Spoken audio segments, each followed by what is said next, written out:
துதி செலுத்துகிறோம். அன்புக்குரிய அவருக்கும் இரட்சகரும் ஆண்டவருமாக இயேசுவின் நாமத்தினால என் அன்பின் நல்வாழ்த்துக்கள். ஹல்லேலூயா. கடந்த நாளிலே தேவனுக்கு கீழ்ப்படிவதா அல்லது தேவனை ஆராதிப்பதா, இது எது பிரதானம், எது முக்கியம் என்ற ஒரு அடிப்படையில் ஒரு செய்தியை நாம் சிந்தித்து கொண்டே வந்தோம். பல சந்தர்ப்பங்களில் நாம் தேவனை விசுவாசிப்பதை குறித்தோ அவரை ஆராதிப்பதை குறித்தோ ஜனங்கள் இந்த நாட்களில் அதை மேன்மையாக எண்ணிக்கொண்டிருக்கிறார்கள். ஆனால் தேவனுக்கு கீழ்ப்படிதல், தேவ சத்தத்துக்கு செவி கொடுத்தல் என்கிற விஷயத்தில் மிகவும் பெரிய பின்னடைவு இருப்பதை நாங்கள் பார்க்கிறோம். அந்த மாதிரி ஒரு காரியத்தை குறித்து அறிவே இல்லாத நிலையில் இன்றைக்கு நம்முடைய கிறிஸ்தவ சூழ்நிலைகள் மாறி வருவதை நாம் பார்க்கிறோம். நாம் அவருக்கு கீழ்ப்படியதாக இருந்தால் மிக எளிதாக சீக்கிரமாக தேவனுடைய கிருபையை பெற்றுக்கொள்ள முடியும். நாம் தேவனிடத்தில் கற்றுக்கொண்டு அவர் நமக்கு நிச்சயித்த காரியங்களுக்கு கீழ்ப்படியாமல் எவ்வளவு தூரம் போனாலும் நம்முடைய ஆராதனைகளும் மற்ற காரியங்களும் பலன் கொடுக்காது, அது பயனற்றதாய் போய்விடுகிறது என்பது பல வேளை மனிதர்கள் புரிந்து கொள்ளாமல் இருக்கிறதான ஒரு காரியம். நாம் ரொம்ப காலம் போய் ஐயோ நான் அப்போதே கீழ்ப்படிந்திருக்க வேண்டும் என்ற ஒரு உணர்வு, ஒரு சிந்தனை நமக்கு வரும்போது நாம் சங்கடப்படுகிறோம். ஆனால் தேவனுடைய மனநிலை என்ன?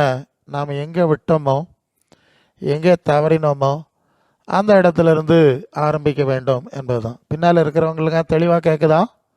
இல்லைன்னா எனக்கு மைக் சிஸ்டம் இருக்குது, நான் மைக் சிஸ்டம் எடுத்து ரெடி பண்ணினேன், கரண்ட் வந்து அதனால் வச்சுட்டேன். சரியா? சரி, ஓகே, கேட்குறதுனால விட்டுடலாம், நல்லது. அப்போ தேவனுக்கு கீழ்ப்படிதல் என்பது மிக மிக சக்தி வாய்ந்த முக்கியமான ஒரு விஷயம் என்பது அநேகருக்கு இந்த நாட்களில் புரியலை. இன்னொரு காரியத்தை நான் சொன்னேன்னு நினைக்கிறேன். அது என்னன்னா, விசுவாசத்தில் எடுத்துக்கொள்ளுதல். நாம் ஒன்றை குறித்து அது இப்படி நடக்கும், இப்படி நடக்க வேண்டும் அப்படி இப்படிலாம் நம்ம விசுவாசிக்கிறோம், நாமளே விசுவாசிக்கிறோம், அது நடந்துட வேண்டும்னு கடினமாக விசுவாசிக்கிறோம். நாமே அதை தேவனுடைய கரத்திலிருந்து பிடிச்சு பறித்து எடுத்துக்கொள்வது போல ஆனால் இன்றைய பல சூழ்நிலைகளை அப்படி நாங்கள் உணர்வது உண்டு. அப்படி நாங்கள் விசுவாசிக்கிறோம். அதாவது அவர்கள் என்ன நினைக்கிறாங்கன்னா, நாமவே ஒன்றை விசுவாசிக்கிறோம். அதை ஒருவர் அப்படியே ஒரு மிக பிரபலமானவர், பெயர் சொல்ல விரும்பலை, மிக பிரபலமானவர், பெரிய சபை நடத்தினார். அவர் இப்போ இல்லை, உயிரோடு இல்லை. அவர் எழுதின ஒரு நூலை நான் வாசித்த போது, நீங்கள் எதை அடைய விரும்புகிறீர்களோ அதை கற்பந்தெரியுங்கள், உங்களுக்குள்ளே விசுவாசத்தினாலே உருவாக்குங்கள் என்ற ரீதியில் ஒரு விளக்கத்தை சொல்லி நூலெல்லாம் எழுதியிருந்தார். ஸோ நாம் விசுவாசத்தை விசுவாசிக்கிறபடியே உனக்கு ஆக கிடவது அப்படின்னு ஆண்டவர் சொல்லியிருக்கிறார். ஆகவே நம்ம விசுவாசத்திலே எதையும் சாதித்து விடலாம் என்கிறதான ஒரு கருத்தை கூறுகிற ஒரு காரியத்தை நாங்கள் பார்க்கிறோம். இது உண்மையா என்றால், சரியா என்றால் நிச்சயமாக இல்லை, இது தவறு. இப்போ இது சரியாக இருந்திருந்தா ஒரு தேவன், ஒரு கடவுள் அப்படி ஒரு காரியமே வேண்டாம் இல்லையா? நாமளே விசுவாசிக்கிறோம், நாமளே உருவாக்குறோம், அது நமக்கு நடந்துடுது. உலகத்தில் தன்னம்பிக்கை கோட்பாடு என்று ஒரு கோட்பாடு உண்டு. அதுதான் நம்ம அப்துல் கலாம் அவர்கள் சொல்வார்கள், கனவு காணுங்கள், நீங்கள் என்ன கனவு காணுகிறீர்களோ அதை நீங்கள் அடைவீர்கள் என்ற ரீதியில் அதுக்கு பேர் தன்னம்பிக்கை தத்துவம், கோட்பாடு. நானும் வாலிபனார் காலத்தில் அதெல்லாம் படிச்சிருக்கிறேன். அது உண்மையாக இருந்தால் மனுஷன் யாரும் சாகவே மாட்டான் இல்லையா? சாவனவனு கனவு காணுவானா? பிரச்சனை வரணும்னு கனவு காணுவானா? நோய் வரணும்னு கனவு காணுவானா? அது உண்மை இல்லை, அது ஒரு கருத்தை அப்படி சொல்கிறாங்க. நாம் என்ன தான் விசுவாசித்தாலும் கனவு கண்டாலும் தேவனுக்குன்னு ஒரு திட்டம் இருக்கா இல்லையா? அப்போ நாம் இந்த விசுவாசத்தினால எல்லாம் சாதித்து விடுகிறோம் என்று சொல்லும்போது இதுக்கு ஒரு தெய்வமே தேவையில்லை என்கிறதான ஒரு எல்லைக்குள்ளே சென்று விடுகிறது. அதன் பொருள் அப்படி அல்ல. ஆண்டவர் சொல்வார், மனுஷனால் கூடாதது தேவனால், இதுதான் அடிப்படை. நம்மால் முடியாது, அவரால் கூடும். விசுவாசம் என்னது? இது தேவனால் கூடுமைங்கிற விசுவாசம். என்னுடைய விசுவாசத்தினால் கூடுங்கிறதில்ல, இது தேவனால் கூடும் என்பதுதான் அந்த விசுவாசத்தினுடைய அடிப்படை. இப்போ தேவனால் கூடும் என்ற அந்த அந்த தன்மை விடுபட்டு நாமே இப்போ சமீபத்தில் கூட ஒரு சபையில் 24 மணி நேரம் தொடர் ஜெபம் வைத்திருந்தார். காலையில் 10 மணிலேருந்து ஆரம்பித்து மறுநாள் 10 மணி வரையா என்னமோ ஒரு டைம் தொடர் 6 ஜெபம். யாராவது அங்கே வந்திருக்க எல்லாரும் ஏதாவது ஒரு வசனம் சொல்லுவாங்க, அவங்க அது ஏதாவது விசுவாசமோ ஏதோ ஒன்று அந்த ஜபத்துக்கு பயன்படக்கூடிய ஒரு விஷயத்தை பேசுவாங்க. தொடர்ந்து ஜபம் ஒரு 1/2 மணி நேரம், அடுத்தது கொஞ்ச நேரம் கழிச்சு அடுத்த ஆள், இப்படி மாறி மாறி மாறி கண்டினியூஸாக வச்சதுதான். ஸோ என்னையும் அதில் கம்பல் பண்ணி கூப்பிட்டாங்க. ஸோ நான் இதை லைக் பண்ணுறோம் கிடையாது, ஆனாலும் சரி ஒரு ஜபம் தானே நாம் போய் ஒரு பங்களிப்பு செய்வோம்னு சொல்லி ஒரு செஷனில் எனக்கு ஒரு 1/2 ஹவருக்கு முதல்ல போனேன். அப்போ நான் ஒரு செய்தியை சொன்னேன். அதில் என்ன செய்தியை சொன்னேன்னா, இப்போ எல்லா மற்ற மத தொழுகை ஸ்தலங்களில் போனாலும் நீங்கள் பார்த்தீங்கன்னா ஒரு 10 நாள் இந்த மாதிரிலாம் திருவிழா வைக்கிறாங்க. அப்போ என்ன செய்வாங்கன்னா, முதல்ல 1-2 பேர் இருந்து இந்த மந்திரங்கள் ஸ்லோகங்கள்லாம் சொல்லிக்கிட்டே இருக்கிறாங்க. அவர் கொஞ்சம் ரெஸ்ட் எடுக்கும்போது வேறு 2 பேர் வருவாங்க. சரியா? இவர் ரெஸ்ட் எடுக்கும்போது ஏறக்குறைய தொடர்ந்து நடத்த மாட்டாங்க. இரவு பகலாய் சில காரியங்களை நான் பார்த்துருக்கேன். அப்போ நான் சொன்னேன், இதுபோல் இது ஆகிவிடக்கூடாது. நம்ம அதே டைப்பில் தான் இப்போ என்ன செய்கிறோம், கொண்டு போகிறோம். அப்படி கிடையாது. ஜெபிக்க வேண்டியதான், இடைவிடாமல் ஜெபம் பண்ணுங்கள்லாம் சொல்லியிருக்கு. உங்கள் சூழ்நிலையில் ஆவியானவர் இவரப்படி எப்போது நீங்கள் ஜெபம் பண்ணுங்க, அது ஜெபிக்க வேண்டியதான், இல்லைன்னு சொல்லலை. ஆனால் இங்கே கவனிக்க வேண்டிய விஷயம் ஒன்று, நாம் தேவனுடைய சித்தப்படி ஜெபிக்க கற்றுக்கொள்ள வேண்டும். ஏன்னா நான் அந்த செய்தியை சொல்கிறதுக்கு முன்னால் சிலருக்கு ஜெபம் என்னன்னா, இந்த உலகத்தின் சூழ்நிலையெல்லாம் சொன்னாங்க, இதெல்லாம் மாறும்படியாக ஜெபிப்போம், இதெல்லாம் மாறும்படியாக ஜெபிப்போம். அதுக்கு பொருள் எப்படி இருந்ததுன்னா, இவங்க இது 24 மணி நேரம் ஜெபம் பண்ணி முழு உலகத்தை என்ன செஞ்சுருவாங்க, இப்போ தலைகளாக மாற்றிடுவாங்கங்கிற மாதிரி அந்த ஜெபம். அது புரியுதில்ல? நான் சொன்னேன், அப்படியெல்லாம் ஜெபிக்க முடியாது. அப்படி ஜெபிச்சு நம்ம எதையுமே சாதிச்சிட முடியாது. ஏன்னா ஏற்கனவே தெய்வ சித்தம் செய்யலை, சாபம் அது இதுன்னு நீண்டு போயிட்டுருக்கு. இந்த உலகத்தை தீ கொடுக்க போகிறேன், இதை நினைக்க மாட்டேன், மறந்துடுவேன், புதுசு உண்டாக்க போகிறேன்லாம் நிறைய சொல்லிட்டார். அந்த அளவு செய்ய முடியாதுங்க. நம்ம தேவ சித்தம் செய்கிற பிள்ளைகள் நமக்கு இருக்கிறான்ல, அவங்க கொஞ்சம் தேவ கிருபையினால் கடந்து போகிறதுக்கு தேவன் ஒரு அனுகூலம் செய்ய முடியும். 2வது ஒரு முக்கியமாக காரியம் சொன்னேன், அது இங்கே ஞாபகம் வருது. ஆண்டவர் ஜபிக்க சொல்லும்போது உம்முடைய ராஜ்யம் வருவதாக, முதலாவது ஜபத்துக்கு பாயிண்ட் என்னது, உம்முடைய ராஜ்யம் புரியும்னு நினைக்கிறேன். இப்போ ஏதேன் தோட்டத்தில் ஆதாம் ஏவாள் இருந்தாங்க, அங்கே தேவ ராஜ்யம் இருந்தது. எப்படி ராஜ்யம் இருந்தது? பகலின் குளிர்ச்சியான வேளைகளில் அவர் உலாவினார், பேசினார் அப்படின்னு வாசிக்கிறோம் இல்லையா? பரவ என்னாச்சு? அதுதானே தேவராஜ்யம், தேவன் ஆட்சி செய்கிற சூழல். பரவ இல்லை, அவர் போயிட்டார், தோட்டத்தை விட்டு துரத்திட்டார், தேவராஜ்யம் நின்று போயிட்டு. பிறகு தேவராஜ்யம் யாருக்குள்ளே இருந்து, ஏனோக்கிட்ட இருந்தது, நோவாட்ட இருந்தது. அப்புறம் இஸ்ரவேல் ஜனங்கள்கிட்ட சொல்லி, நான் உங்கள் மத்தியில் வாசமாக இருப்பேன், நீங்கள் இப்படிலாம் செய்யணும்னு சொல்லி அவர் அக்கினி மேக ஸ்தம்பமாய் அங்கே ஆவியாய் கிருபாசனத்திலே பிரசன்னமாக இருந்தார். பரவ என்ன நடந்தது? அவங்கெல்லாம் சாத்தா சித்தம் செஞ்சுட்டாங்க, விக்கிரகாரம் செஞ்சுட்டாங்க, இவர் எரிச்சல் அடைஞ்சு தேவ பிரசனம் போயிடுச்சு, தேவராஜ்யம் என்ன ஆயிடுச்சு, போயிடுச்சு. இப்படி தொடர்ந்து இந்த உலகத்தை விட்டுறேன், இது வேண்டாம், பரலோகத்தை உண்டாக்க போகிறேன், இதை சாத்தானுக்கு கொடுத்தாச்சு, இதை தீ கொடுக்க போகிறேன்னு முடியுது. ஸோ இந்த உலகத்தை நீங்கள் நினைக்கிற மாதிரி சரி பண்ண முடியாது. நான் இப்போ சொல்கிற புரியுதில்ல? ஒரு திட்டத்தை வச்சுருக்காருங்க. அந்த பரலோக ராஜ்யத்துக்கு போன ஒன்று பூமியில் இருந்தால் பரலோக தேவனுடைய சித்தத்தை செய்கிற அந்த தேவராஜ்யம் வர்றதுக்கு ஜெபம் பண்ணலாம், சரிதானே? ரட்சிக்கப்படுறதுக்கு ஜெபம் பண்ணலாம், சரிதானே? அப்படி வந்துட்டால் சூழ்நிலைகள் மாறும், அதுக்கு வாய்ப்பு இருக்குது. இது ரட்சிப்புக்காக ஜெபம் பண்ண மாட்டேங்கிறீங்க, தேவராஜ்யம் தேவ சித்தம் நிறைவேற உங்களையும் ஒப்பு கொடுக்க மாட்டேங்கிறீங்க. அப்புறம் எப்படிங்க இதை மாற்ற முடியும்? எல்லாம் தேவ சித்தம் செய்யாமல் தேவராஜ்யம் போனதுனால தானே சாபம் வந்தது இல்லை? இந்த சாபம் அதனால தான் தெய்வ ஆட்சி இருக்கவள கிடையாது. அப்போ முதலாவது தெய்வ சித்தம் தேவராஜ்யம்ங்கிற சூழ்நிலை உருவாக்கினால் தெய்வ கிருபை கிடைக்கும். நீங்கள் அதை செய்யாமல் இருந்துட்டு நம்ம 24 மணி நேரம் 48 மணி நேரம் நிறைய பேர் சத்தம் போட்டு மாற்றுறோம்னா மாற்ற முடியாது. மாற்றுறாங்களா யாராவது? இவ்வளோ காலம் ஆச்சுல்ல, ஒருத்தர் மாற்றலை, வர மோசமாக தான் போய்ட்டுருக்கு. ஸோ அப்படி நீங்கள் போகக்கூடாது. முதல்ல என் வாழ்க்கையில் தேவராஜ்யம் தேவ சித்தம் நடக்கணும், எங்கள் ஊரில், எங்கள் சபையில், எங்கள் கிராமத்தில், அதுக்கு ஜெபிக்கலாம். அதை தொடர்ந்து மற்ற காரியங்களை தேவன் செய்வார் என்று நான் அவர்களுக்கு சொன்னேன். பல நேரத்தில் ஜனங்களுக்கு ஜபத்தை குறித்து கூட சரியான அறிவு கிடையாது. நாம் தேவனுக்கு எவ்வளவு கீழ்ப்படுகிறோங்கிறத பற்றி சிந்திக்கவே மாட்டேங்கிறாங்க. பட்டு மோசமாக இருக்குது. சபைகளுக்கு நிலையெல்லாம் பட்டு மோசம், ஒன்றுமே புரியலை, அப்படியே இருக்கிறாங்க. ஆனால் எல்லாரும் ஏதோ நாங்கள் உயரத்தில் இருக்கோம் அப்படின்னு நினச்சிட்டு நூதனமான ஜபம், இதெல்லாம் நூதனமான ஜபம்னு தான் நான் சொல்லுவேன். அப்படி செய்கிறாங்க. அப்படி அல்ல, ஆவியானவரோடு இணைஞ்சு ஜபிக்கணும். இந்த விஷயத்துக்கு அவர் ஜபிக்க உதவி செய்கிறாரோ, உணர்த்துகிறாரோ, அந்த அடிப்படையில் நம்ம ஜபிச்சு பழகணும். அப்படி பார்க்கும்போது ஆண்டவர் முதலாவது நீ தேவ சித்தம் செய்ய ஜெபம் பண்ணு, தேவராஜ்யம் நமக்குள்ள வர ஜெபம் பண்ணு, அடுத்த லெவலுக்கு போகலாம். அப்படி தான் கொண்டு போகிறாரே தவிர இது ஒரு வீணான, நான் துணிஞ்சு செய்தியை சொல்லிடுவேன், வீணான ஜபமாய் மாறிவிடக்கூடாது. அந்த புரிதலோடு செய்யணும் அப்படின்னு சொன்னேன்.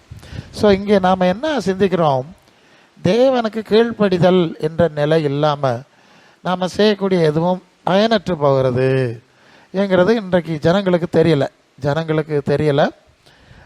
தேவனால் கூடும் என்று சொன்னால் நம்ம தேவனுக்கு கீழ்ப்படிஞ்சால், அந்த வசனம் சொல்லுது, கர்த்தருடைய கண்கள் நீதிமான்கள் மேல் நோக்கமாக இருக்கிறது, அவருடைய செவிகள் அவருடைய கூப்பிடுதலுக்கு. யாருடைய கூப்பிடுதல்? நீதிமான்னு சொல்லியிருக்குல்ல. அப்போ நமக்கு நீதிமான்னா யார்? தேவனுடைய ராஜ்யத்தை நீதியும் தேடுறவன், தேவனுக்கு தன்னை அர்ப்பணிக்கிறவன் என்று அர்த்தம். அப்போஸ்தலர் 5ஆம் அதிகாரம் 32ஆம் வசனத்தில் தேவன் தமக்கு கீழ்ப்படுகிறவர்களுக்கு தந்தருளின பரிசுத்த ஆவி சாட்சி என்று சொல்லி வாசிக்கிறோம். அல்லேலூயா. அப்போ தேவன் தமக்கு கீழ்ப்படுகிறவர்களுக்கு தம்முடைய ஆவியை, அல்லேலூயா, பரிசுத்த ஆவியை கொடுக்கிறார் என்பதை நாம் இந்த பகுதியிலிருந்து விளங்கிக் கொள்கிறோம். அல்லேலூயா. அப்போ தேவனுக்கு கீழ்ப்படியாமல் போனால் அவர் ஒன்றுமே பரிசுத்த ஆவியும் தரமாட்டார், மற்ற காரியங்களும் அவர் கொடுக்க முடியாமல் போய்விடும் என்பதை ரொம்ப முக்கியமாக நம்ம என்ன செய்யணும், கவனத்தில் கொள்ள வேண்டியது அவசியம். இதுதான் கடந்த நாளில் இந்த ஐடியாவை தான் நம்ம பார்த்தோம். அப்போ இப்போ நாம் அதிகம் சிந்திக்க வேண்டிய விஷயம், நாம் எவ்வளவு காலம் விசுவாசியாக இருந்தோங்கிறதில்ல, இந்த அளவு ஆண்டவருக்கு கீழ்ப்படுகிறோம் என்பதை மிக முக்கியமாய் கவனிக்க வேண்டும் என்ற ஒரு செய்தியை தான் கடந்த நாளில் நான் உங்களுக்கு சொன்னேன். அல்லேலூயா. அந்த பகுதி அடிப்படையில் தான் நான் தொடர்ந்து செல்ல விரும்புகிறோம். எபிரேயர்கள் நிருபத்தில் நாம் இப்படி ஒரு வசனத்தை வாசிக்கிறோம் பாருங்கள். எபிரேயர்கள் நிருபம் 11:8 படிங்க. 11:8 நீங்கள் படிக்கும்போது, விசுவாசத்தினாலே ஆபிரகாம் தான் சுதந்திரமாய் பரப்புகிற இடத்துக்கு போகும்படி அழைக்கப்பட்ட போது கீழ்ப்படிந்து தன் போகுமிடம் இன்னதென்று அறியாமல், பாருங்க, ஆபிரகாமை குறித்து அதிகமாக பேசுவாங்க. ஆனால் இந்த வசனத்தில் இருக்கிற வார்த்தைகளை பாருங்க, அவன் முதலாவது தேவ சத்தத்துக்கு கீழ்ப்படிந்தான். அல்லேலூயா. பேசுகிறவர் தேவன், அவர் பேசுகிற செய்தி மிகச்சரியானது. கீழ்ப்படிந்தான். எப்படி கீழ்ப்படிஞ்சான்னு, நான் எங்கே போகிறேன், நான் காட்டுகிற தேசத்துக்கு வா போன்னு சொன்னார். சரிதானே? அது இங்கே இருக்குது. இங்கே இது எவ்வளவு தூரம், அங்கே தண்ணி உண்டா, ஆடு மாடுகளுக்கு புல் உண்டா, தெரியாது. அதான் தான் போக மாட்டோம் இன்னதென்று அறியாமல் புறப்பட்டு போனான். இன்னைக்கு வரைக்கும் அவனுக்கு சந்ததி இருக்கிறாங்க, எல்லாம் பார்த்துட்டு இருக்கோம். ஸோ இங்கே என்ன புரிகிறோம், கீழ்ப்படிதல் என்று சொல்வது, ஆதிகால பக்தர்லாம் எவ்வளவு ஆழமாக கீழ்ப்படிச்சிருக்காங்க இல்லையா? இன்னொரு வார்த்தை நம்ம நோவாவை பற்றி வாசிப்போம். நீ ஒரு பேழையை உண்டு பண்ணு, அவன் கீழ்ப்படிந்து ஒரு பெரிய பிழையை கட்டுகிறான் இல்லையா, பெரிய சைஸில். அது எவ்வளவு கடினமான பணி. அவ்வளவு தூரம் அவர்கள் கீழ்ப்படிந்தார்கள். கடினமான காரியத்தை செய்வதற்கு, நம்ப முடியாத காரியத்தை ஏற்றுக்கொள்வதற்கு கீழ்ப்படிந்தார்கள் என்ற அடிப்படையை நாம் பார்க்குறோம். அப்போ அவர்களோடு நம்ம இப்போ கம்பேர் பண்ணுவோம், அவியலோட ரொம்ப பெரியவங்களாக நம்ம நினச்சிக்கிடுவோம்.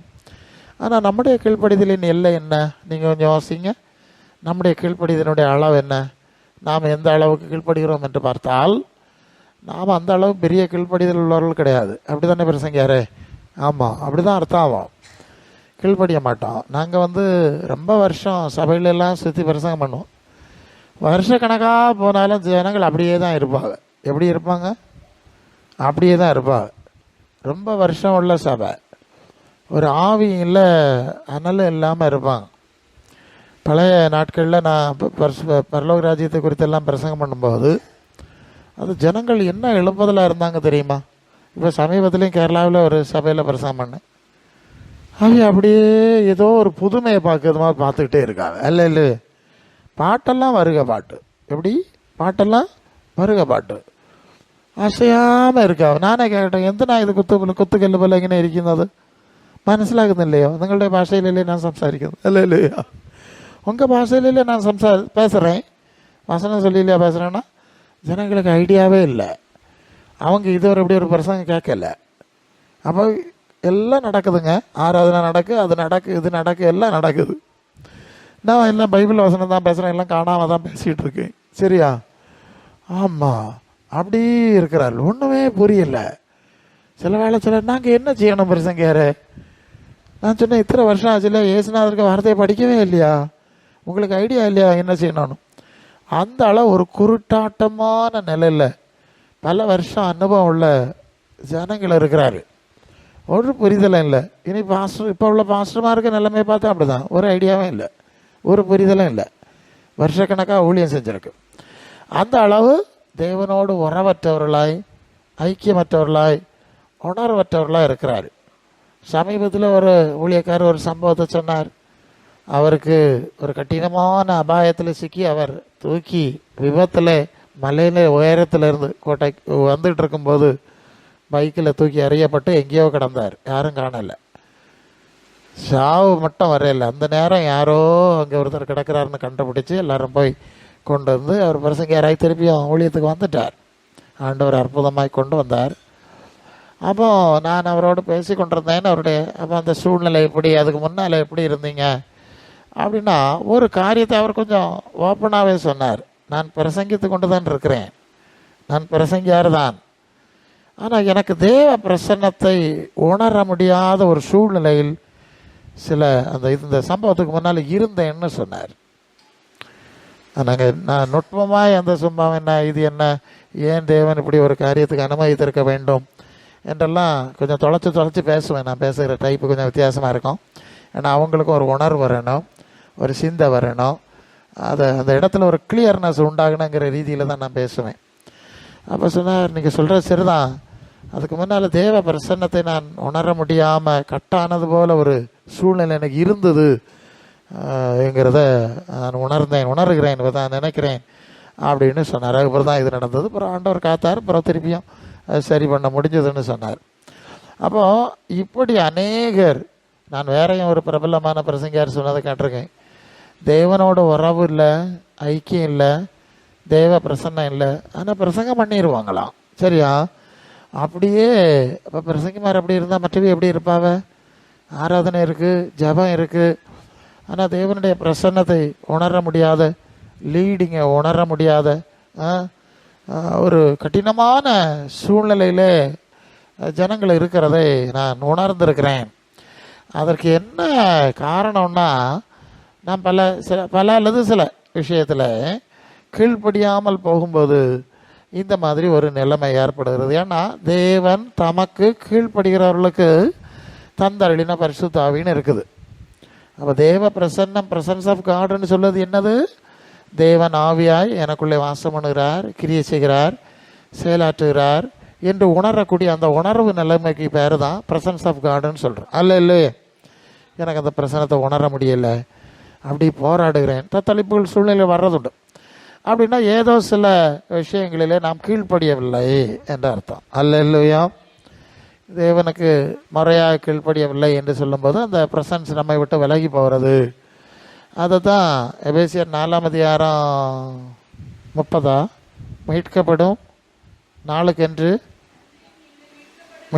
நாளுக்கென்று முத்திரையாய் பெற்ற பரிசுத்தாவியை, தேவனுடைய பரிசுத்தாவியை தூக்கப்படுத்த. அப்போ தூக்கப்படுத்தினா என்ன வரும்? அந்த பிரசன்ஸை இழந்துருவேன் இல்லையா? புரியுது இல்லையா நான் சொல்லுது? கிறிஸ்தவ ஜீவியம்னு சொல்லுறது சும்மா வந்து அப்படி ஏதோ ஆராதிச்சுட்டு போகிற ஒரு விஷயம் இல்லை. நாம் அதை தாண்டி ஆழங்களை நீங்கள் புரிய வேண்டும். நம்முடைய மனம் தேவனோட இணைக்கப்படுகிற அனுபவம்னு அடிக்கடி சொல்லுவேன். அப்போ அந்த ப்ரெசன்ஸ் நம்ம விட்டு விலகாமல் இருக்க வேண்டும் என்று சொன்னால் நமக்கு ஒரு நல்ல கீழ்ப்படிதல் அனுபவம் இருக்கணும். அல்லேலூயா. சவுல் கீழ்ப்படியலையா, அதனால் கர்த்தருடைய ஆவி அவனை விட்டு விலகி போய் தாவீதுக்குள்ளே போய் செயலாற்றினார் என்று சொல்லி வாசிக்கிறோம். அப்போ நம்முடைய கீழ்ப்படிதல் மிக மிக மிக அவசியமானது, முக்கியமானது. அது வெளியரங்கமாக மற்றவர்கள் ஒரு வேளை அதை காணாமல் இருக்கலாம். ஆனால் நமக்கும் தேவனுக்கு இடையில் உள்ள உறவு நம்முடைய கீழ்ப்படிதலில் தான் நாம் அறிந்து கொள்ள முடியும். அல்லேலூயா. எனக்கு ஒரு சந்தர்ப்பத்தில் நான் இப்படி ஒரு கடினமான ஒரு சூழ்நிலை இருந்து, என்ன அது ரொம்ப ஏதோ தூயாவையானவர் இருக்கிறாரா இல்லையா, நான் உணராதது போல் இருக்குதே அப்படின்னு ரொம்ப வருத்தம். அப்போ நான் அதுக்காக ஜெபம் பண்ணிகிட்டு இருந்தேன். ஏதோ நீர் என்ன விட்டா இப்படியே சொல்லிகிட்டு இருந்தேன், என்னை விட்டுட்டு போயிட்டீரா, என்னை விட்டுட்டீரா, எனக்கு என்ன ஒரு மாதிரி கைவிடப்பட்டது போல் ஃபீல் பண்ணுறேன்னு சண்டை போட்டுட்ருக்கிறேன். எனக்கு தெரியல, சண்டை போட்டுட்ருக்கிறேன் சில நாட்கள். அப்படியே நான் ரொம்ப கவனமாக இருப்பேன், ஏதோ வித்தியாசம் தெரிஞ்ச மாதிரி. இப்படி இருக்கும்போது நான் ஒரு முன்பின் தெரியாத ஒரு சூழ்நிலைக்கு நான் பிரசங்கத்துக்கு அழைக்கப்பட்டு போயிட்டேன். பிரசங்கம் பண்ணி முடித்து நான் உங்களுக்கு சொல்லியிருப்பேன். முடித்தோடனே சிலர் ஜெபம் பண்ணுறதுக்கு முன்னால் வந்தாங்க. நான் தலையில் கை வச்சு சீமாலா பாராஷிக்கு என்ன அந்நிய பாஷை வந்துட்டுது, வச்சதான் உண்டு. அந்த தலை உதற ஆரம்பிச்சது, நான் பலமாக பிடிச்சிட்டேன், தூக்கி தரையில் அடிச்சிட்டுது, விசுவாசம் வரட்டுன்னு அது போயிடுச்சு, சரி ஆயிட்டு. எனக்கு அது ஒரு பெரிய புத்துணர்வாக இருந்தது. நான் ஆண்டவர்கிட்ட சத்தம் போட்டுகிட்டே இருந்தேன், இருக்கிறீரா இருக்கிறீரா, எனக்கு ஒரு அடையாளம் தாரோம், ஏதோ ஒரு கடினமாக ஃபீல் பண்ணுறேனே அப்படின்னா ஆண்டவர் சிலர் நான் விட்டு போகல, இருக்கிறேன். அல்லேலூயா. அற்புதமாக இருந்து. நான் இது மாதிரி எனக்கு பல சந்தர்ப்பத்தில் நடந்திருக்கு.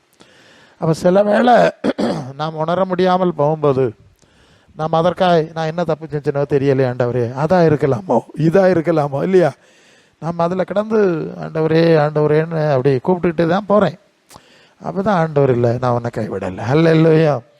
அப்போ எப்போது நமக்கு அவர் நமக்குள்ளே செயல்படவில்லையோ, ப்ரெசன்ஸ் இல்லையோன்னு உணர்கிறோமோ, உடனே நமக்கு ஒரு தவிப்பு உண்டாகணும். என்ன உண்டாகணும்? ஒரு தவிப்பு உண்டாகணும். தவிப்பு உண்டாகணும் இல்லையா? ஏதோ இழந்துட்டேன் போல இருக்கு, ஏதோ போயிட்டு போல இருக்கு, ஏதோ நஷ்டப்பட்டுட்டேன், ஒரு உணர்வு இல்லாமல் நடக்கக்கூடாது. நான் சொல்லுறது இப்போ புரியுது இல்லையா? ஆவியானவர் தர்றது சொல்கிறேன். நம்ம உணர்வு இல்லாமலே காலத்தை கடத்தி விடக்கூடாது. ஏதோ கொஞ்சம் வித்தியாசமாக தெரியுதே, அவ்வளவு சரியா இல்லையே, ஏதோ இருக்கு, ஏதோ என்ன பண்ணணும், என்ன நடந்தது, உடனே சுய பரிசோதனை செய்கிறோம் நிறைய. அதாக இருக்குமோ இதாக இருக்குமோ, அதை குறித்து ஒரு தவிப்பு இருக்க வேண்டும், ஒரு தத்தளிப்பு இருக்க வேண்டும், ஒரு பயம் இருக்கணும். அல்லேலூயா. அப்படி இருக்கும்போது அதில் ஏதாவது விஷயங்கள் இருந்தால் ஆண்டவர் சரி பண்ணி நமக்கு என்ன செய்வார்? அந்த நிச்சயத்தை நமக்கு தருவார். நான் சொல்வது புரியுது இல்லையா? சில கடினமான சூழ்நிலையில் அப்படி ஏற்பட முடியும் என்றாலும் அது நம்மை சுத்திகரித்து கொள்வதற்காக தேவன் கொடுக்குற ஒரு அனுபவம். அல்லேலூயா. எப்போ பிரசன்ஸில் இருந்துட்டு இருந்தோம்னா நம்ம சிந்திக்க மாட்டோம்ல. எப்போ கொஞ்சம் அப்படி விட்டு நின்னாதான் நம்மை சீர்படுத்த அது வசதியாக இருக்கும். இப்படி சீக்கிரமாய் நம்மை சீர்படுத்தி அவருடைய அங்கீகாரத்தை, உறுதிப்பாட்டை நாம் பெற்றுக்கொள்ள வேண்டும். அல்லேலூயா. அப்படி இல்லாமல் நம்ம ரொம்ப காலம் நீண்டு போகக்கூடாது. நான் புரிஞ்சு கொண்டது தான் உங்களுக்கு பேசுகிறேன். அல்லேலூயா. பரவாயில்லை, அவர் இருக்கிறார். நமக்கு ஒரு தெளிவை கொடுக்கக்கூடிய ரீதியிலே நாம் நடந்து கொள்ள வேண்டியது அவசியமான காரியம். நல்லது. அப்போ தேவனுக்கு கீழ்ப்படிதல் அல்லது அவருக்கு அனுசரித்து செல்வதுங்கிறது மகா நுட்பமான ஒரு விஷயம். உண்மையிலே அது மகா நுட்பமான விஷயம். சில வேளை ஒரு சின்ன சின்ன விஷயங்கள் கூட அந்த பிரசன்னத்தை நாம் உணர முடியாமல் தடை வந்துடும். உடனே அதை மன்னிப்பு கேட்டு ஜெபம் பண்ணி தாழ்த்தி அப்படி சரி பண்ணி கொள்ள வேண்டும். அப்போ தேவனோடு இணைந்ததான் அந்த வார்த்தை. ஏனோக்கு தேவனோடு சஞ்சரித்து கொண்டிருந்தான். இதுதான் வார்த்தை. சஞ்சரிக்கிறதான அது கூடவே நடக்கிறது. கூட நடக்கிறாருங்கிற உணர்வு நமக்கு என்ன செய்யணும்? இருக்கணும். சில வேளை அந்த உணர்வு இல்லாமல் கடினமான நெருக்கடி உண்டாகிறது உண்டு தான். ஓகே, இந்த இடத்துல ஒரு காரியத்தை கவனிக்கணும். எப்போதும் தேவ பிரசன்னம் நம்மோடு இருக்கும்போது நாம் ஓகே அவர் கருத்தை பிடிச்சி, இப்போ ஒரு சின்ன பிள்ளை கரங்களை பிடிச்சி நடத்துகிறோம் இல்லையா? கரங்களை பிடிச்சி நடத்துகிறோம், அது அப்படியே நடந்துட்டு வருது, ஒன்றும் பிரச்சனை இல்லை. எப்போ நம்ம கையை விட்டு நாம் கைவிடப்பட்டது போல் உணர்கிறோமோ, அது அந்த பிள்ளை உணருமானால் உடனே அம்மா எங்கே போனேன், அப்பா எங்கே போனேன்னு சத்தம் போடுதில்ல. கூட வந்துட்டுனா பிரச்சனை இல்லை. காணாமல் எங்கே சத்தம் போட்டு அலாரம் அம்மானு சத்தம் போட்டுருது. எப்போ? காண முடியாமல் போகும்போது, உணர முடியாமல் போகும்போது. இது போல தான் அந்த மாதிரி ஒரு சூழ்நிலை வந்தால் உடனே அவரண்டைக்கு நாம் நெருங்கி வந்து விட வேண்டும். இன்னொரு காரியத்தை நாம் புரிந்து கொள்ள வேண்டும். சில சந்தர்ப்பத்தில் நாம் கைவிடப்பட்டது போன்ற நிலைமையில் தேவன் நம்மை விட்டு விடுகிறது உண்டு. எதற்கு விட்டு விடுகிறார் என்று சொன்னால், இப்போ பாருங்கள், ஒரு பிள்ளைக்கு ஸ்கூலுக்கு போகுது, பாடம் நடத்துகிறாங்க. அந்த பாடம் நடத்தும்போது அந்த வாத்தியார் எழுதி எழுதி திருப்பி எழுதி திருப்பி எழுதி பிள்ளைகளை எழுப்பி விட்டது புரிஞ்சுதான்னு கேட்டு கிட்ட போய் பார்த்தது நோட்டில் எழுதி இப்படி இல்லை இப்படி திருத்தி இல்லையா இந்த பாடத்தை படிப்பிக்கிறார், வெட்டி திருத்தி திருத்தி படிப்பிக்கிறார், எல்லாம் செய்கிறார். பிறகு ஒரு நாள் பரீட்சை வைப்பார். பரீட்சை வைக்கும்போது என்ன செய்வார் தெரியுமா? இல்லை நீ அங்கே இரு, நீ அங்கே இரு. ஆளாள ஒத்தைக்கு பாடம் நடத்துவாள் எல்லாரும் சேர்த்து வச்சு பாடம் நடத்தியாச்சு, குரூப் ஸ்டடி மாதிரி. எல்லாருக்கும் சேர்த்ததுக்கு விளங்குதா விளங்க இல்லையா இது இப்படி சொல்லு எல்லாம் சேர்ந்தாச்சு. இப்போ பரீட்சை நடத்தும் போது எல்லாரையும் தனித்தனியாக உட்கார வச்சிருக்குது. அவர் பேச மாட்டார், புஸ்தகம் நோட்டை ஒன்றும் கையில் வச்சுருக்க முடியாது, ஒத்தைக்கு கொண்டு உட்கார வச்சாச்சு. இப்போ கேள்வி பட்டியல் இருக்கும், கேள்விக்கு பதில் எழுது. அது நீ என்னத்தை எழுதியதோ அதுதான் பதில். இல்லை இல்லையா அங்கே வந்து திருத்த போகிறதும் இல்லை, இப்படி இல்லைல்ல இதாகும் சரின்னு சொல்லி தர போகிறதும் இல்லை. அப்போது அடுத்தது பரீட்சையை திருத்தி கொண்டு வர வேலை தான் நம்ம எழுதுனது நமக்கு தெரியும். இதுபோல் கைவிடப்படுவது போன்ற சூழ்நிலையில் நிற்கும்போது நாம் எப்படி நடந்து கொள்கிறோம் என்கிறது தேவன் கவனிக்கிறார். இப்போ புரியுதா நான் சொல்கிறது? கொஞ்சம் அவ்வளோ ஈஸியான விஷயம் நான் சொல்லலைங்க. அந்த சூழ்நிலையில் கடந்து வந்தவங்களுக்கு தானே தெரியும். அந்த நிலையில் வரும்போது இவன் என்ன செய்கிறான் அப்படின்னு பார்க்குறேன். அவன் அப்படி பார்க்கும்போது இப்போ யோபு கைவிட்டுட்டார், அவன் புலம்புறான், ஏன் எதுக்கு போட்டு இப்படி கஷ்டப்படுத்துறீன்னு. நல்ல ஆண்டு தேவனோடு அவன் சத்தம் போடுறது, சண்டை போடுறது, ஜெபிக்கிறதெல்லாம் பார்க்குறான், பதிலே கிடையாது சரியா. ஆனால் எல்லாம் சொல்லிக்கிட்டு இருந்தாலும் அவன் கடைசியில் சொல்லுறான், என் மீட்பார் உயிரோடு இருப்பார், அவரை நான் பார்ப்பேன், அவருக்கு சித்தமானதை அவர் செய்கிறார். அந்த எல்லை அவன் தாண்டலை. அந்த பொம்பளை எதுக்கு மனுஷா இப்படிலாம் பொறுமையாக இருக்கிற, நீ தேவனை தூஷித்து ஜீவனை விடுன்னு அவன் சொல்லிட்டா, பொம்பளை சொல்லிட்டா, இவன் நின்றுட்டான். புரியலையா? அப்போ இந்த அனுபவத்தில் நாம் எப்படி நடந்து கொள்கிறோம், கைவிடப்பட்டது மாதிரி ஒரு சூழ்நிலையில் தனிமையில் மாட்டும்போது நாம் எப்படி நடந்து கொள்கிறோம் என்பதை தேவன் கவனிக்கிறார். அப்போ எப்படி நடந்து கொள்ள வேண்டும் என்று சொன்னால், இப்போ பிரசங்க யாரும் இருக்க மாட்டாருங்க, ஒன்றுமே நமக்கு உதவாதது மாதிரி தனிமையில் விடப்பட்ட மாதிரி சூழ்நிலை ஆயிடுவோம். இப்போ நம்ம என்ன செய்யணும்னு கேட்டால், நாம் அப்படியே உட்காந்து அன்னைக்கு நான் இது மாதிரி தானே இருந்தேன், இப்படி தானே ஒரு சூழ்நிலையை கடந்து வந்தேன், அதை கடந்து வந்தேன். அப்போ தேவன் என்னோடு அதை கடந்து வர உதவி. அவ கடந்த நாளிலே கடந்த காலங்களிலே அவர் நம்மை நடத்தி கடத்தி கொண்டு வந்த சூழ்நிலை இருக்குல்ல, அதையே நினைத்து விசுவாசத்தை வேற ஒன்றும் செய்ய முடியாது இப்போ இல்லையா. அதுக்கு தப்பு வைத்தார், இதுக்கும் தப்பு வைக்க வல்லமை உள்ளவராக இருக்கிறார். இவ்வளவுதான் நமக்கு செய்ய முடியும். ஏன்னா கொஞ்சம் படிச்சிட்டோம், கொஞ்சம் விசுவாசம், கொஞ்சம் அனுபவம், கொஞ்சம் காரியெல்லாம் படிச்சிட்டோம்ல, அந்த படித்த பாடத்தில் தான் நிற்கணும். இப்போ நமக்கு உதவி இருக்காது. அந்த படித்த பாடம் விசுவாச அனுபவத்தில் தான் அந்த தூரத்தை நாம் கடந்து அடுத்தது போனோம். அல்ல இல்லையா? இதுதான் தேவனுடைய நடக்கிற ஒரு ஆழமான அனுபவம். இது ஆண்டவரோடு நடக்கிறவங்களுக்கு தான் அது தெரியும். நடக்காத ஆளுக்கு தான் சோதனையும் வராது, அது நிற்கவே செய்யாது. படித்தாத பிள்ளைகளுக்கு எவன் பரிச்சைப்படுவான்? பள்ளிக்கு போகாத பிள்ளைகளுக்கு யாராவது பரிச்சைப்படுறாங்களா? நல்லா பள்ளிக்கு போனோம், பாடம் படிப்பிச்சாதான் வாத்தியாரும் படிப்பிச்சிருப்பாரு, பிள்ளைகளுக்கு பரிச்சைப்படுவாங்க. ஸோ விசுவாச அனுபவத்தில் கடந்து செல்கிறவர்களுக்கு இப்படிப்பட்ட சூழ்நிலைகள் வரலாம். இவர்கள் தேவனுக்கு கீழ்ப்படிஞ்சே பழகிட்டபடினாலே வேற ஒன்றுக்கு கீழ்ப்படி அவருக்கு தெரியாது. அல்ல இல்லையோ? அதான் சொல்கிறான்ல, அவர் விடுவிக்க வல்லவர் தான். விடுவிக்காமல் போனாலும் எங்களுக்கு வேற தெய்வத்தை வணங்கி பழக்கம் இல்லை. புரியலையே நான் சொல்லுது? வேற எதுக்கு கீழ்ப்படிச்ச எங்களுக்கு பழக்கம் இது ஒன்று தான், லாபமோ நஷ்டமோ அவ்வளவுதான் என்று அந்த சூழ்நிலையை கடந்து போகிறது நாம் பார்க்குறோம். தானியேலை குறித்து தெரியும், அவன் ஜெபிக்கிற மனிதன், எப்போதும் தேவனை நோக்கி ஜெபிக்கிற மனிதன். அவனுக்கு ஒரு சோதனை வந்தது, சிங்க கபியில் போடணும்னு வந்தாச்சு. இன்னைக்கு மாதிரி இப்படி பாஸ்டர் மாதிரி ஒன்றும் இல்லை, ஒரு சூழ்நிலை இல்லை. அது ரொம்ப கடினமான ஒரு சூழ்நிலை. ஆனால் அதில் ஒரு அற்புதமான ஒரு காரியம், ஒரே ஒரு காரியம் நடந்தது. அது என்ன தெரியுமா? அந்த ராஜாவாகிய தரிவு தானே, அவனை கட்டி சிங்க கபிக்குள்ளே போடும்போது அவன் ஒரு வார்த்தை சொன்னான் இல்லையா, நீ இடைவிடாமல் ஆராதிக்கிற தேவன் உன்னை பாருங்க வேற ஒரு தீர்க்கதரிசியும் இல்லை. அந்த இடத்துல அந்த ஒரு வார்த்தை இருந்து. பொதுவாக அந்த வார்த்தையை அவர் இடைவிடாமல் ஆராதிச்சதுனால தப்பி வைத்தார் அப்படிங்கிற இருக்கிறதுனால நம்மளும் இடைவிடாமல் ஆராதிக்க வேண்டும் என்ற ஒரு கொள்கையை பேசுவது உண்டு. அது ஒரு பக்கத்துக்கு சரி. மறுபக்கத்தில் ப்ராப்ளம் என்னன்னு கேட்டால், நீங்கள் தேவ சத்தத்துக்கும் சொல்லதுக்கும் கீழ்ப்படியாமல் ஆராதிச்சா என்ன நடக்கும்? பிரச்சனை வந்துட்டு இல்லையாங்க. நீங்கள் தானியனுடைய வாழ்க்கையை பார்த்தா அவன் எல்லாத்துக்கும் தேவ சித்தத்துக்கு கீழ்ப்படுகிறவன். அந்நிய தேசத்தில் இருந்தாலும் அங்கே உள்ள ஒன்றையுமே அவன் தொடையில இல்லையா? இல்லை இதெல்லாம் எனக்கு ஒத்து எனக்கு பிரமாணத்தில் இல்லை. அவனுக்கு கொடுக்கப்பட்ட பிரமாணத்தில் இருந்து ஜபித்த மனிதன். இதுதான் கவனத்தில் கொள்ளணும். அதுக்கு தான் அந்த ஆவியானவர் அந்த செய்தியை கொண்டு வந்தார். நாம் தேவனுக்கு அனுதினம் கீழ்ப்படுகிறவர்களாக இருந்து இடைவிடாமல் ஜபிக்கணும். இதுதான் சப்ஜெக்ட். இப்போ இடைவிடாமல் ஜபம், சங்கிலி அத்தை ஜபம் இருக்கிறத தவிர கீழ்ப்படியலையே. என்ன செய்யுது? இத்தனை வருஷம் தேவ சத்தத்துக்கு கீழ்ப்படியலை. அப்போ எப்படி தேவ கிருபை கிடைக்கும்?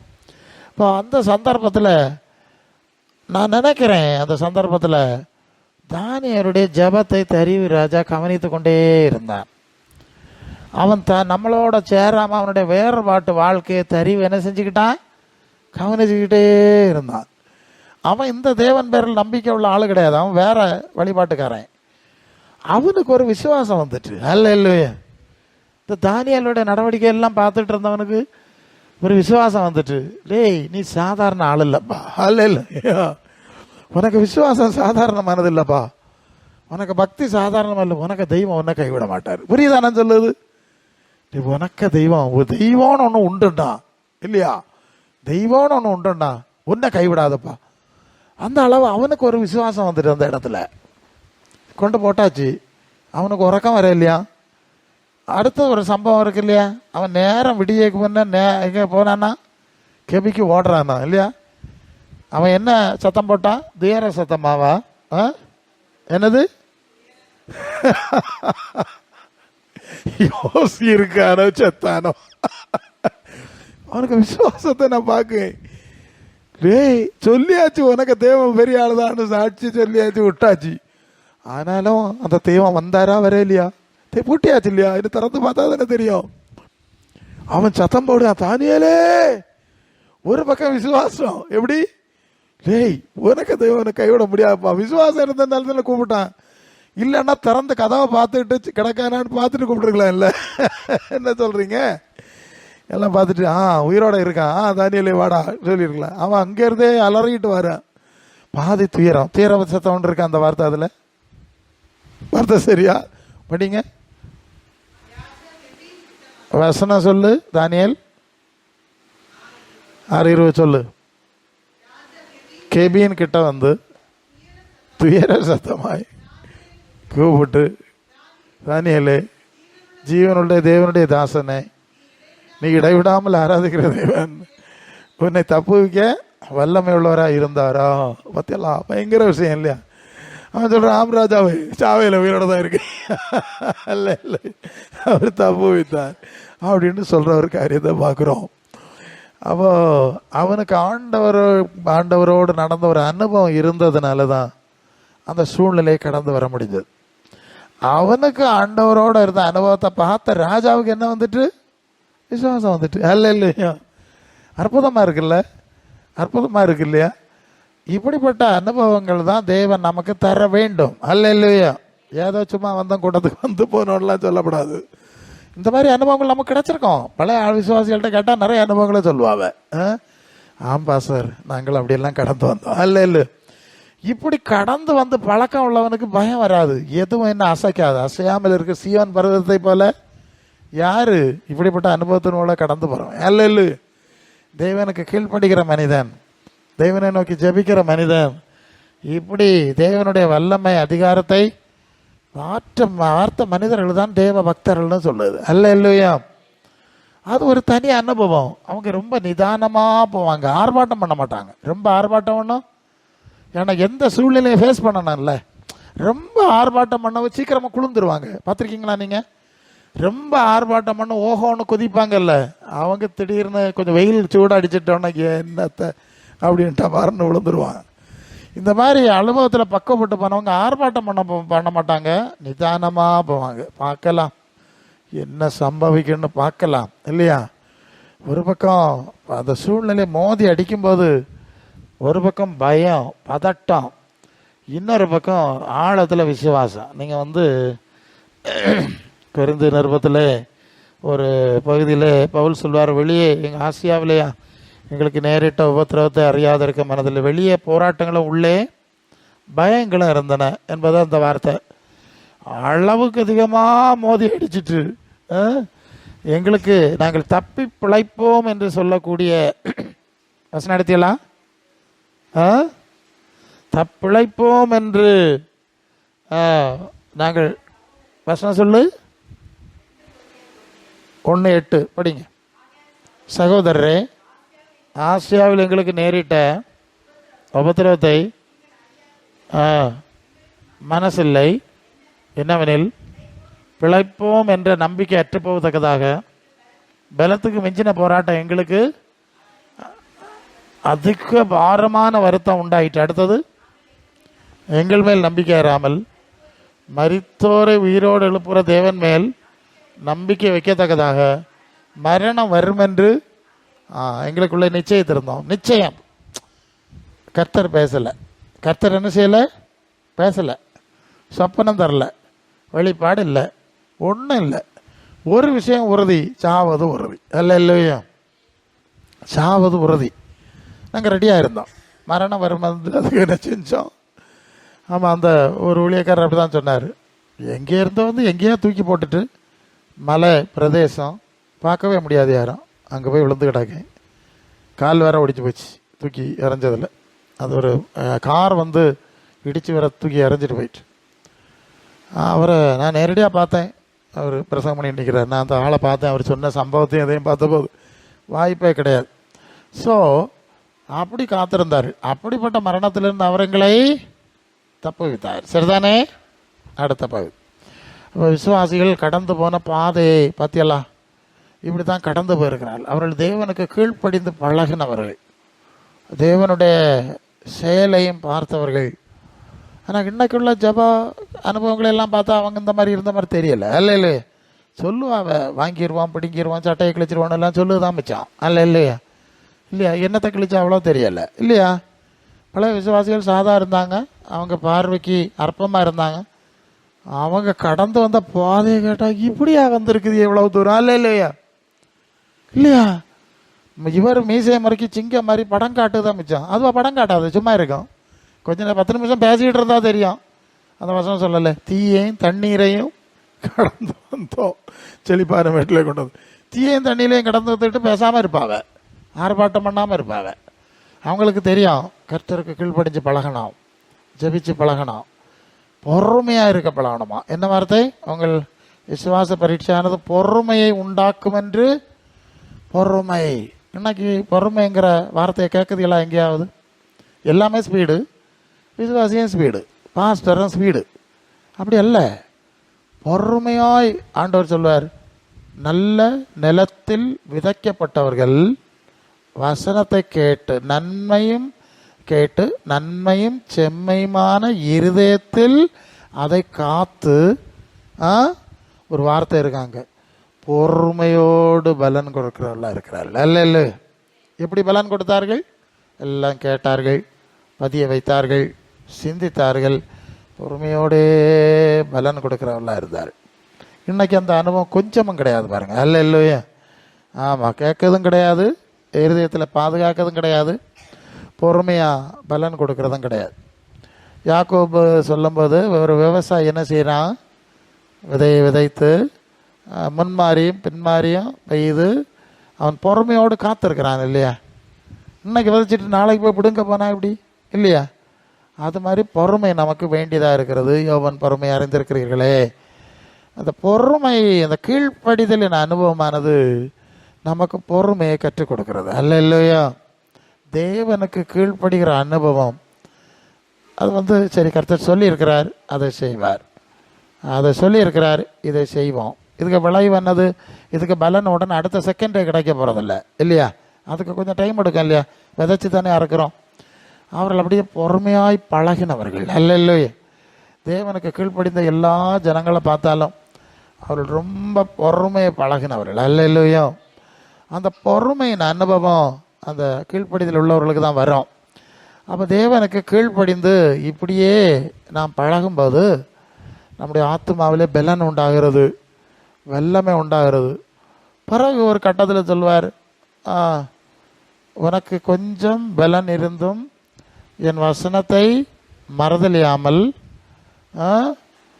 அதை கை கொண்டதை அறிந்திருக்கிறேன். நல்ல இல்லையா?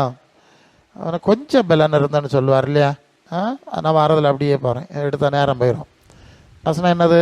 வெளிப்படுத்தல் கொஞ்சம் பலன். எபேசி சபையா? கொஞ்சம் பலன் இருந்தும் என் நாமத்தை என்ன செய்யலை நீ? வெளிப்படுத்தல் 7 சபைக்கு சொன்ன செய்தியில் மறதலியாமல் என் பொறுமையை குறித்த காரியத்தை நீ உனக்குள்ளே காத்து கொண்டபடினாலே.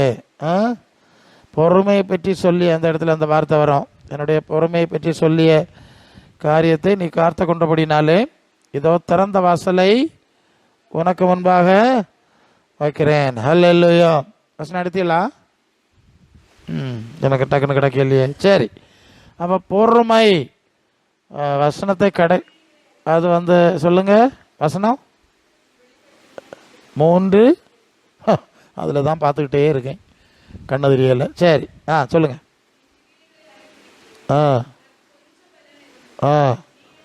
என் நாமத்தை மறதலியாமல் என் வசனத்தை கை கொண்டபடினாலே. இப்போ 10ஆம் வசனம் வாங்க. 10 என் பொறுமையை குறித்து சொல்லிய வசனத்தை நீ காத்து கொண்டபடினாலே குடியிருக்கிறவர்கள் மேல் சோதிக்கப்படும்படியாய் பூச்சக்கரத்தின் மீதெங்கும் சோதனை காலத்து தப்பும்படி காப்பேன். பற்றியெல்லாம் முதல்ல அவர்கள் வசனத்தை கொஞ்சம் பலன் இருந்தது, வசனத்தை கடைப்பிடித்தார்கள். அது எப்படி கடைப்பிடித்தாரெல்லாம்? பொறுமையாக கடைப்பிடித்தார்கள். அல்ல, அவசரப்படையில், ஆத்திரப்படையில், பொறுமையாக இருந்தார்கள். அதுக்கு பிறகு தான் அதுக்கு விளைவு வருகிறதை நாம் பார்க்குறோம். அப்போ தேவனுக்கு கீழ்ப்படிந்து பழகுற பக்குவம், மனநிலை, அனுபவங்கள் உள்ளவர்களுக்கு தான் இந்த குணங்கள் எல்லாம் வருது. அல்ல, அதனால் வெறுமனே ரொம்ப ஆர்ப்பாடு ஜபம் பயங்கரமாக துள்ளி குதிக்கிறத விட பொறுமையாக பலன் கொடுக்குறவர்களாக இருக்கணும். ஆண்டவர் அப்படி தானே சொல்கிறார். இருதயத்தில் கேட்டு வசனங்களை கேட்டு ஆண்டவர் பேசுகிறதெல்லாம் கேட்டு அதை எப்படி செயல்படுத்தலாம். இந்த வசனம் ஒரு காரியத்தை புரிகிறோம், இதை எப்படி செயல்படுத்துவது, எப்படி ஒரு விஷயத்தை மனசில் ஆக்கணும் முதல்ல. 2வது அதை செயல்படுத்துறதுக்கு ஒரு செயல் திட்டம் வேணும் இல்லையா? ஒரு செயல் திட்டம் சொல்லுவாங்க, ஒரு செயல் திட்டம் வேணும். முதல்ல என்னென்ன செய்யணும்னு அதை நோக்கத்தை எழுதியாச்சு. அடுத்தது அதை எப்படி அச்சீவ் பண்ணுவது, அடைவது. ஒரு வீட்டை கட்டணும்னு நம்ம தீர்மானம் பண்ணியாச்சு. வீட்டு முதல்ல என்ன செய்யணும்? அந்த பிளான் எப்படி இருக்கணும்னு வரையணும். அடுத்தது ஃபவுண்டேஷன் ஒர்க்கு. அடுத்தது ஒரு செயல் திட்டம். செயல் திட்டம் இல்லாமல் சும்மா தெரிஞ்சுக்கிட்டு தான் நம்ம அடைய முடியாது. இது போல தான் நாம் ஆண்டவரிடத்தில் கற்றுக்கொள்ளுகிற காரியங்களை நிறைவேற்றுவதற்கு ஒரு செயல் திட்டத்தை தேவன் நமக்கு தருவார், நாம் சிந்திக்கும் போது தருவார். அல்ல, இது பெரிய காரியமாக இருக்கு, இதை இப்போ செய்ய முடியாது அப்படின்னு. ஒரு முறை எனக்கு எனக்கு எனக்கு தெரிஞ்ச ஒரு பையன், வாலிபன், அவன் என்னுடைய வசனத்தின் மூலமாக தொடப்பட்டவன். அவன் எங்கே இருந்தாலும், அவன் என்ஜினியராக சென்னையில் இருந்தான், இப்போ கொச்சியில் இருக்கான்னு நினைக்கிறேன். அவன் ஃபோன் பண்ணி எனக்கு பேசுவான். அவனுக்கு ஒர்க்கில் சில சிக்கலான சூழ்நிலை வந்துடும். ஃபாதர் அப்படி தான் கூப்பிடுவான். ஃபாதர், இந்த விஷயத்தில் எனக்கு ஒரு இது நான் என்ன செய்யுது எனக்கு தெரியலை, நான் குழம்பிட்டு நிற்கிறேன். அப்போ நான் அவனுக்கு சொன்னது இப்படி சொன்னேன், அவனுக்கு ப்ராப்ளத்தை நீ இப்படி இந்த ப்ராப்ளம் இது இப்படி இதை செஞ்சுட்டு நேரடியாக நான் சொல்லலை. ஒரு பெரிய புளிய மரத்தை நீ பார்க்குறாய். என்னத்தை பார்க்குற? ஒரு பெரிய புளிய மரத்தை. இப்போ உனக்கிட்ட என்ன வேலை தந்திருக்கு? இந்த மரத்தை வெட்டி எல்லாம் வரவாட்டு கீறி அடுக்கு ஒரு வேலை தந்திருக்குன்னு வச்சுக்க. நீ அங்கே போய் அவ்வா புளிய மரத்துக்கு சைஸை பாருங்க, உயரத்தை பாருங்க, கொப்பை. புளிய மரம் தெரியுமா? எங்கள் ஊர்காட்டில் எல்லாம் எப்படி ஒரு 5 சென்ட் ஒரு புளிய மரத்துக்கு 5 சென்ட் எங்கள் விலையில் நின்றுது. பெரிய மரம், அதுக்கு ஒரு 5-10 சென்ட் வேணாம் ஒரு மரத்துக்கு. அந்த அளவு அது வட்டாரத்தில் ஒரு மரத்தையும் வளரையும் விடாது. அவங்க கொப்பு எல்லாம் அங்கே போய் வளைஞ்சு சுற்றி வளர்ந்துடும். ஸோ இப்படி ஒன்றா இதை இப்போ வெட்டி கீறி அடுக்குன்னு சொன்னால் இது இப்போ சாதாரண விஷயமா? தெய்வமே, இப்படி தானே தோணுது உனக்கு? ஆமாம் ஃபாதர், அப்படி தான் தோணுது. ஒன்றும் கவலைப்படாத. ஒரு சின்ன வெட்டோத்தியோ ஒரு சின்ன கோடாலியோ எடுத்துகிட்டு போய் என்ன செய்யணும்? ஒரு அருவிலேருந்து கொஞ்சம் கொஞ்சமாக கொத்து.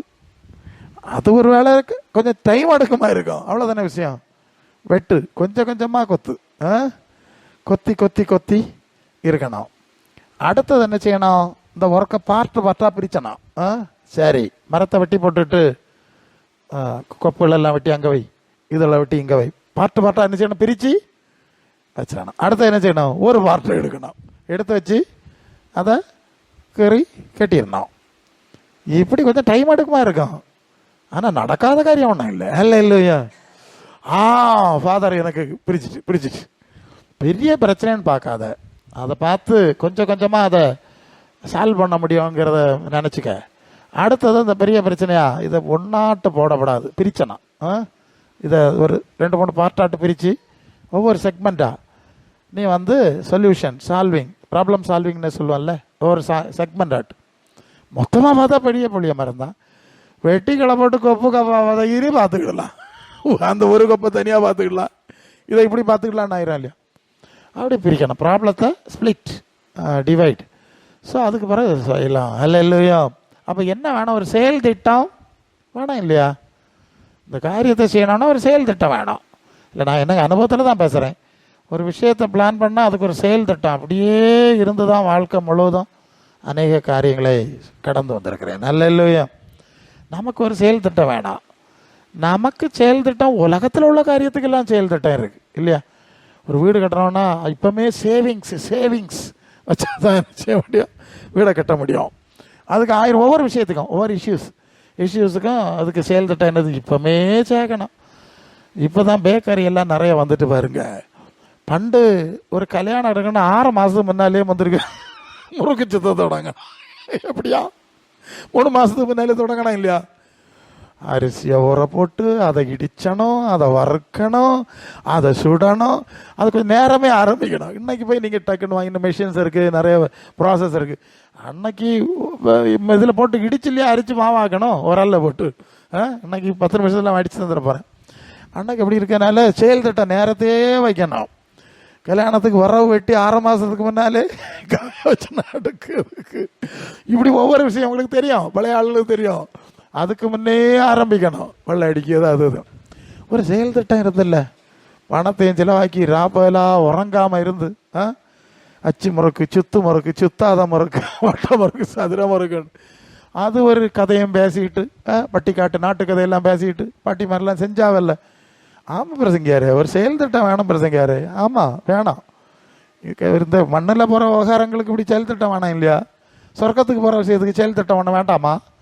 இப்படி இல்லையா, இப்போ குட்டிச்சவர் ஆகுது, அது சும்மா இலவசம் ஃப்ரீ.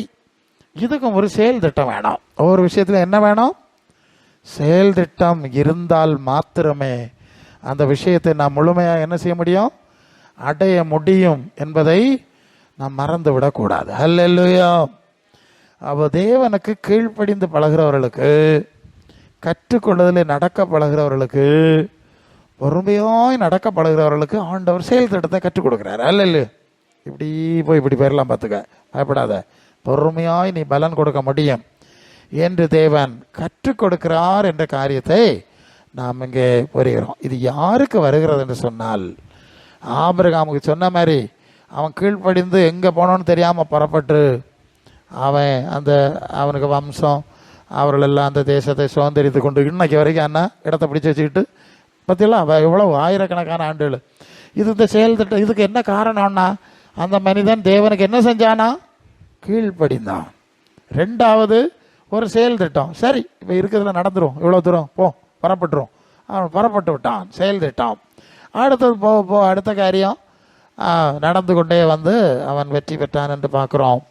அன்புக்குரியவர்களே, வெறும் விசுவாசம், வெறும் ஜெபம், நான் கற்பனையில் எல்லாத்தையும் உண்டாக்கி கொண்டு வந்துடுவேன்னு நீங்கள் நினச்சிக்கிட்டு இருக்காம, கற்றுக்கொண்டதுக்கு கீழ்ப்படிச்சு இப்போ கற்றுக்கொண்டதுக்கு நான் என்ன செய்ய முடியும், செயல்பட முடியுமா? இப்போ செயல்படலாம் இல்லை. ஒரு சின்ன பிள்ளை இருக்குது, நான் முடிக்கிறேன். நான் எங்களுக்கு வயல் நெல் இருந்தது. நாங்கள் அதை ரைஸ் மில்லுக்கு கொண்டு போய் நெல்லெல்லாம் அவிச்சு அதை காய போட்டு ரைஸ் மில்லில் கொண்டு போய் தான் என்ன பண்ணணும், அதை அரிசியாகி கொண்டு வரணும். அப்போ போகும்போது எங்கள் அப்பா என்ன செய்வார்னா, ஒரு சாக்கில் கட்டி தலையில் வச்சு நடந்து போனோம் கொஞ்சம் தூரம். அப்போ நான் தான் மூத்தவன், நான் கூட போவேன். எனக்கு என்ன செய்யணும்? அவரை பார்த்துட்டு எனக்கும் தலையில் எடுக்கணும். எனக்கு இப்போ சாக்கு எடுக்க முடியுமா? முடியாது. அப்போ என்ன செய்யுது? எனக்கு பிடிவாத நிமித்தம் ஒரு சின்ன பையில் கொஞ்சம் போல் கட்டி எனக்கு தலையில் தானது அல்ல இல்லை. அவர் சாக்கில் சமக்கணும், எனக்கு பையில் சமக்கணும். அப்புறம் வளர வளர வளர அப்புறம் அப்பாட்ட நெருப்பவும் போய் நான் பார்த்துக்கிட்டு எந்த இடம் எல்லாம் ஒத்துக்குதான். அதுக்கு பிறகு ஒரு செயல் திட்டம் கொஞ்சம் கொஞ்சமாக அதை நம்ம செய்யலாம். ஓ இதை சுமக்கணும், அப்புறம் ஒரு காரியம் சுமக்கணும். இது மாதிரி தான் நமக்கு இருக்கக்கூடிய கிரியாண்ட சொல்ல, உனக்கு இருக்கிற இந்த பலனோட இருக்க பலத்தில் செய், முடிஞ்சதை செய், கற்றுக்கொண்டதை செய், கீழ்ப்படிந்து பழகு, பொறுமையோடு அதை ஃபாலோ பண்ணி பழகு. அடுத்த பெரிய பெரிய காரியம் அடுத்து செய்யலாம். இது ஒரு காரியமே செய்யறது கிடையாது. விசுவாசத்தில் எடுப்பேன் சத்தம் போடுவதும் முழங்குதும் அலறதும் தவிர ஒரு காரியம் ஆண்டவர் சொல்ல செய்யறது கிடையாது. கீழ்ப்படிதல் இல்லாமல் இருந்தால் அது பயன்படாது என்கிறதாக்கும் ஆவியானவர் நம்மகிட்ட பேசுகிற செய்தி. அப்போ தேவனிடத்தில் என்னெல்லாம் கற்றுக்கொண்டிய, எவ்வளோ கீழ்ப்படிஞ்சிய, எதில் எல்லாம் கீழ்ப்படியாமல் இருக்குதிய, எதில் எல்லாம் கள்ள கனவுகள் கண்டுக்கிட்டு ஒன்றும் கீழ்ப்படியாண்டா நமக்கு பார்த்துக்கிடலாம், எல்லாம் அடிச்சிடலாம், எல்லாம் அடைஞ்சிடலான்னு அப்படி இருக்குதுலாம், கற்பனையில் இருக்குதுலாம். நீங்கள் கொஞ்சம் சிந்திச்சு பார்க்கணும். சபையை நடத்தும் போது நாங்கள் இப்படி தான் நடத்தணும். அந்த கீழ்ப்படிதலின் தன்மைக்கு ஏற்ப விளைவுகளும் நன்மைகளும் ஆசீர்வாதங்களும் தேவனுடைய அங்கீகாரங்களும் வெளிப்படுகிறது என்பதை நம்ம வசனங்களில் பார்த்து விட்டோம். ஆகவே நம்முடைய கீழ்ப்படிதலை ஒன்று கூட புதுப்பித்து கொள்ளும்படியாய் நம்மை தாழ்த்தி ஒப்படைப்பீங்களா? எல்லாரும் அதில் எவ்வளோ தாழ்த்துங்க. இல்லை ஹல்லேலூயா ஹல்லேலூயா ஹல்லேலூயா ஹல்லேலூயா ஹல்லேலூயா. ஆமென் லார்ட். எங்களுக்கு உதவி செய்யும், எங்களுக்கு உதவி செய். கேட்கிறவர்களாய் மாத்திரம் அல்ல, அதன்படி செய்கிறவர்களாய் இருங்கள்னு சொல்லியிருக்கு. எங்களுடைய கீழ்ப்படிதல் குறைவுனால தான் அநேக மேன்மைகளை அடையாமல் போய்விடுகிறோம். பாட்டு பாடினா போதும், ஆராதிச்சா போதும், கையடிச்சா போதும், இப்படியே மட்டும்தான் பிடிவாதமாக வைராக்கியமாக இருக்கிறோம். பாடுறதுலேயும் கையடிக்கிறதுலையும் பிடிவாதமாக இருப்போம். கீழ்ப்படிதலே பிடிவாதமாக இருக்க மாட்டோம் என்கிற ஒரு உணர்வை தேவன் நமக்கு கற்று தந்திருக்கிறார். அறிக்கை பண்ணுவோமாக. அல்ல கற்று நிச்சயித்து கொண்டவர்களில் நிலைத்திரு அப்படின்னு பவுல் சொல்லுவார். நிச்சயித்து கொண்டவர்களில் நிலைத்திரு, சின்னதோ பெருசோ நிலைத்திரு. அடுத்த காரியத்துக்கு போகலாம். உதவி செய்யும், எங்களுக்கு உதவி செய்யும்.